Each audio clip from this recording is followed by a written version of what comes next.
আসসালামু আলাইকুম। আশা করি সবাই বুঝতে পেরেছেন আমি এখন কোথায় আছি।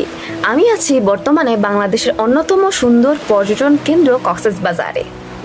যেহেতু সমুদ্র নিয়ে কথা হচ্ছে, সেহেতু সমুদ্র নিয়ে আল কোরআনে আল্লাহ তাআলা আমাদের জন্য কী শিক্ষা রেখেছে তা জানার চেষ্টা করি। আমরা সাধারণত সবাই জানি সমুদ্রের পানি লবণাক্ত হয়, কিন্তু আল্লাহ তাআলা সূরা রহমানের 19 থেকে 21 নম্বর আয়াতে বলেছেন, তিনি দুই সমুদ্রকে প্রবাহিত করেন যারা পরস্পর মিলিত হয়। উভয়ের মাঝখানে রয়েছে এক আড়াল যা তারা অতিক্রম করতে পারে না। অতএব হে মানব ও দানব, তোমরা উভয়ে তোমাদের রবের কোনো নিয়ামতকে অস্বীকার করবে? দেখুন, সামুদ্রিক বিজ্ঞানীদের আবিষ্কার গত 1450 বছরে এই আয়াতগুলোর ব্যাখ্যা পূর্ববর্তী বা প্রাচীন প্রজন্মের কাছে ছিল এক অজানা রহস্য।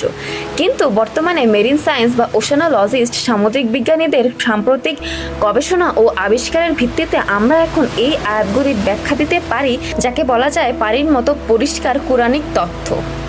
উষ্ণ পানির স্রোতধারা বিশ্বের শীতল সাগরগুলোর ভেতর দিয়ে প্রবাহিত হয়, যা কখনোই আরবের সমুদ্র প্রতিকূলের জন্য সম্ভব নয় এবং সে সময় মানুষের জানাও সম্ভব নয়।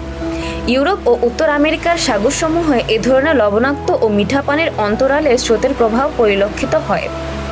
আশ্চর্য হলেও সত্য, যারা মনে করেন রাসূল সাল্লাল্লাহু আলাইহি সাল্লাম আরব সাগরের কাছে গিয়ে হঠাৎ করে এ তত্ত্ব আবিষ্কার করেছেন, তাদের অজ্ঞতার স্বার্থে জানাই, এ ধরনের স্রোত আরব উপদ্বীপের চারপাশেই সম্পূর্ণ অনুপস্থিত, বরং ভূমধ্যসাগরীয় ও ভারতীয় অঞ্চলসমূহেও এই স্রোতের দেখা পাওয়া যায় না।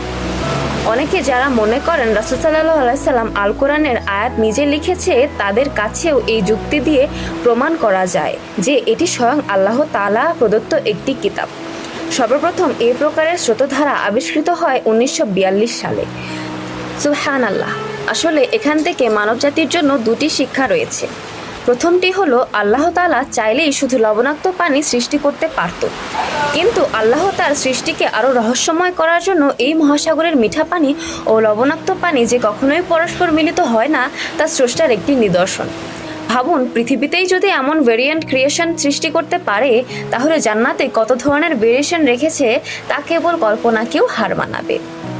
2 নম্বর শিক্ষা হলো, এই আল কোরআন যে স্বয়ং আল্লাহ তাআলার পক্ষ থেকে নাজিল হয়েছে, তার সেই সময়ে মানুষের জন্য যেমন প্রমাণ ছিল, বর্তমানেও তার প্রমাণ পাওয়া যায় এবং আরও অনেক ধরনের তথ্য আল কোরআনে রয়েছে, যা আমাদের উচিত গবেষণা করে বের করে স্রষ্টার সৃষ্টিকে সবার সামনে উন্মোচন করে তুলে ধরা, যাতে মানুষ হেদায়েতের নূর খুঁজতে পারে।